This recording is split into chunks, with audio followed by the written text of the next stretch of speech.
Hi everyone, I'm Heather. Welcome to Strings and Threads, streaming to you from my dungeon of dreams. Join me in the magical world of crochet, knitting, and all things yarn.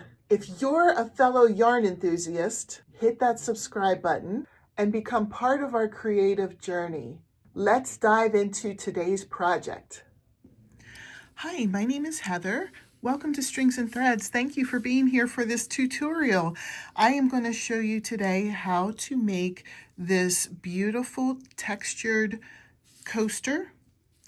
And you can make a whole set of them. You can make one. I'm just going to show you how to make one.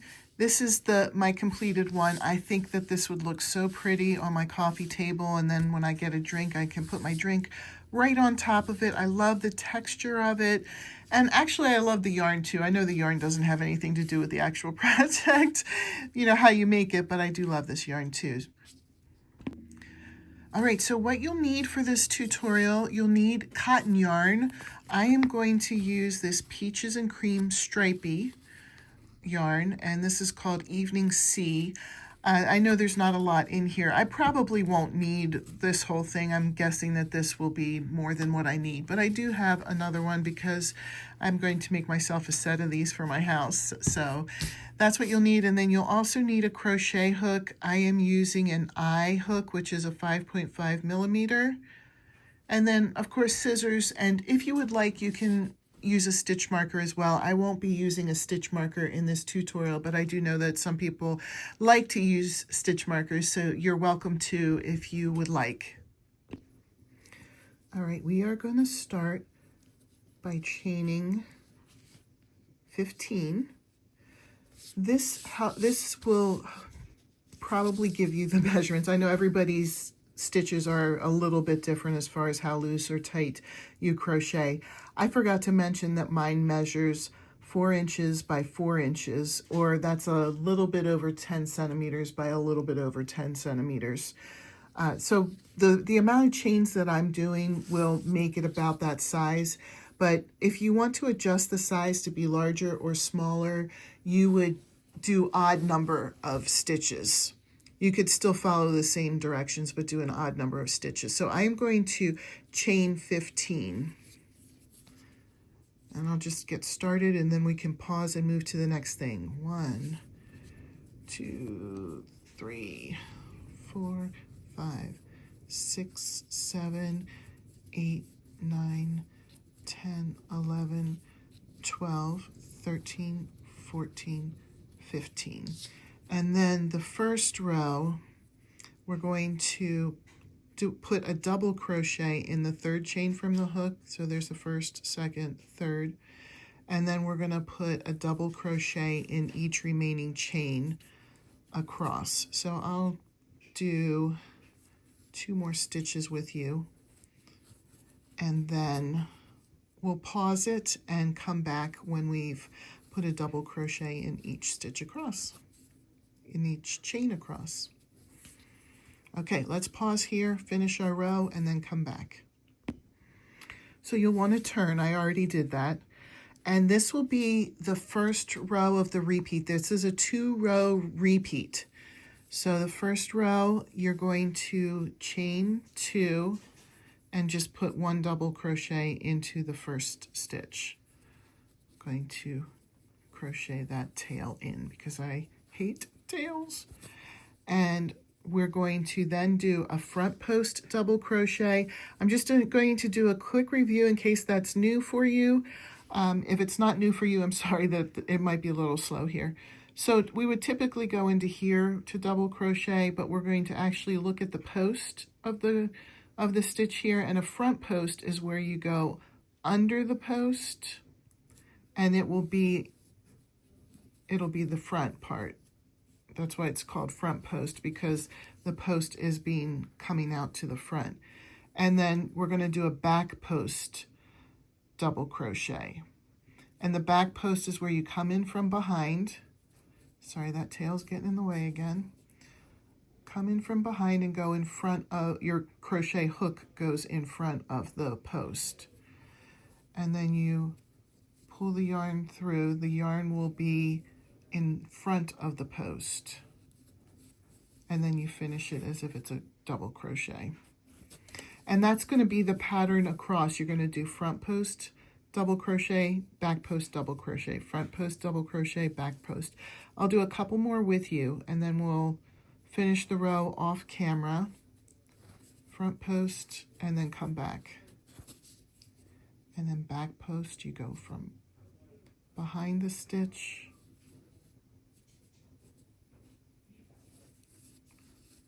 actually I'll just finish this row with you because I want to show you how to end it. So front post, double crochet, back post, double crochet. Oh, sometimes it comes undone. Let me take 2 for that one. Back post. Huh. Easy for me to say.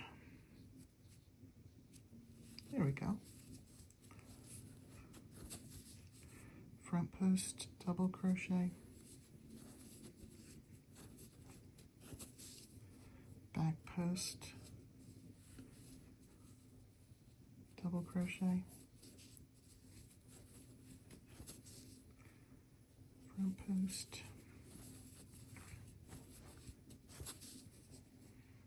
back post,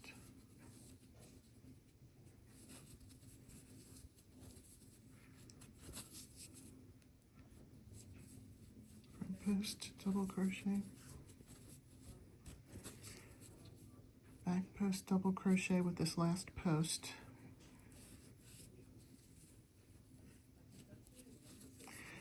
And then we're going to just put a regular double crochet in the hole of the chain where we had chain 2 at the beginning of the round. And then turn. Okay, now we'll start row 2 of the repeat, and that is the final repeat. Then you just go back and do row 1 again, and then row 2, and then row 1. I did put timestamps in my description, so if you wanted to go back as a refresher for what to do for row 1 or for what to do for row 2, you can go back and click on those timestamps, and that will bring you right to the row that you're looking for. So we will chain 2, put 1 double crochet in the first stitch, just a regular double crochet. And then we're going to basically be doing the opposite of what we did in the last row. We're going to start with a back post double crochet instead of a front post. So a back post is when the post is pushed to the back and your yarn is in the front.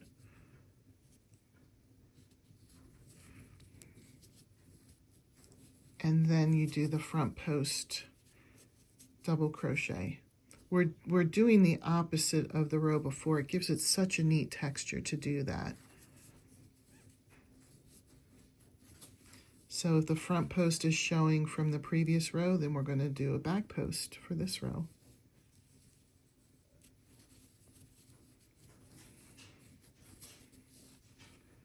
Front post.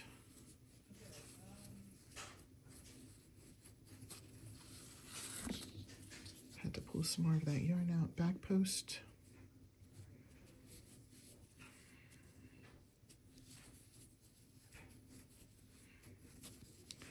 Front post.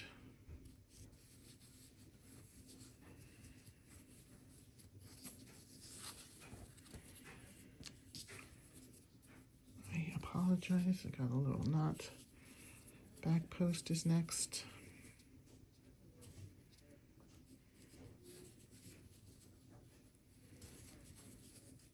I'm just saying front post and back post, but it's all double crochets.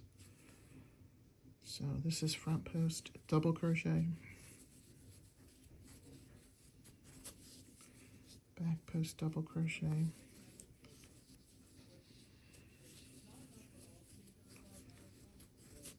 and then front post, double crochet,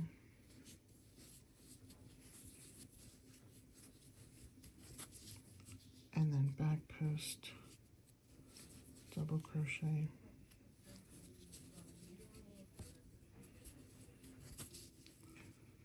front post.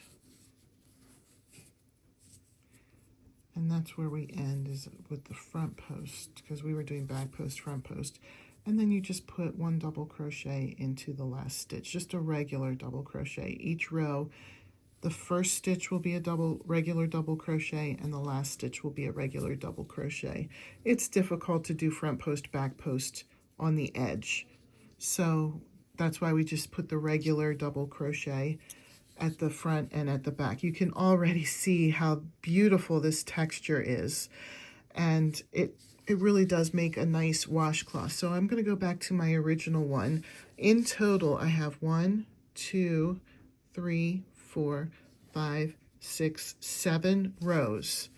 So keep alternating between row 1 and row 2, row 1, row 2, repeat until you have a total of 7 rows. Right now we already have 3. 1, 2, 3.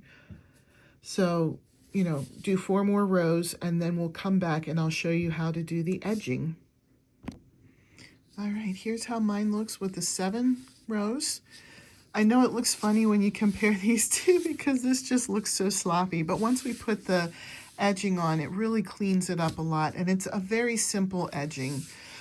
Basically, you're going to, if you completed your row here, you'll turn it, and you're just going to do single crochet. So I'm going to chain 1, and I'll go across with you. The single crochets along this side are easy because you can see where the stitches are.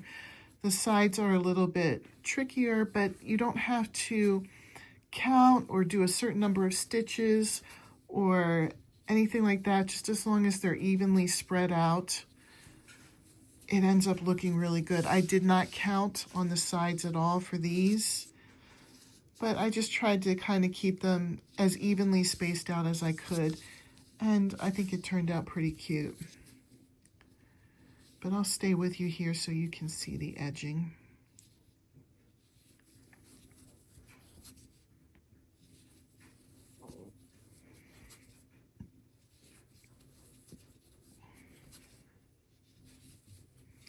When we get to the corners, we're going to put multiple stitches in there. All right, so there's the last stitch of that row, and then we're kind of at a corner. So I'm going to put 2 single crochets here in the corner, and then a third one in the same space, but I consider that part of the side. So you can either consider this 3 single crochets in the corner, or 2 on the corner and 1 the starting single crochet along the side. So, you know, like I said, you just kind of find a space where it makes sense to put a single crochet, and it's not too wide, not too far away from the one you just did, nor too close. If I put one right here in the same space, that would look a little close. So I don't know if you can kind of see where the double crochet is at the bottom. I kind of go in there, and then I go in the space in between. That's kind of been my guide. And then this is kind of the last stitch of that row. So I go in there, and then I go in where the chain is.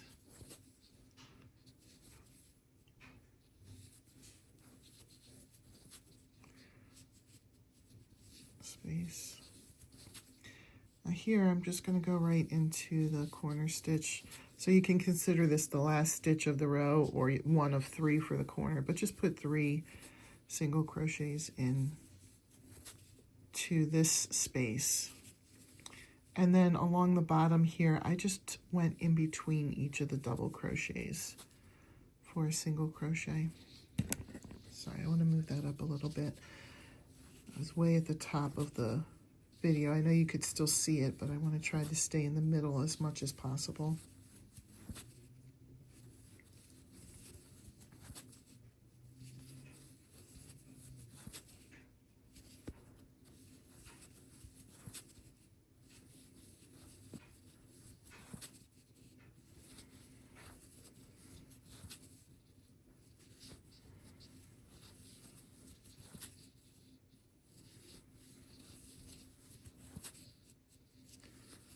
We're in the corner here again.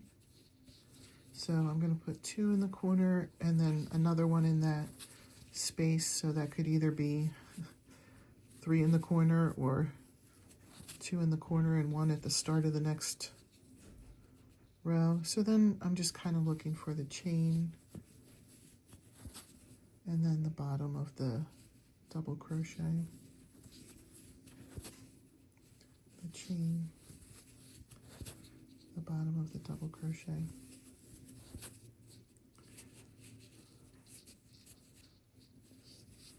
Chain, bottom of the double crochet, chain, bottom of the double crochet, chain, bottom of the double crochet, chain, and then we'll just go into that next space. We'll put 2 more single crochets there, because we already put 1 here. So put 2 more. And then join with a slip stitch to the first single crochet that we did. And let's hold it back and see if it looks a lot cleaner. There we go. Much better, especially once I kind of stretch it in place. So now the last thing to do is to just cut the end.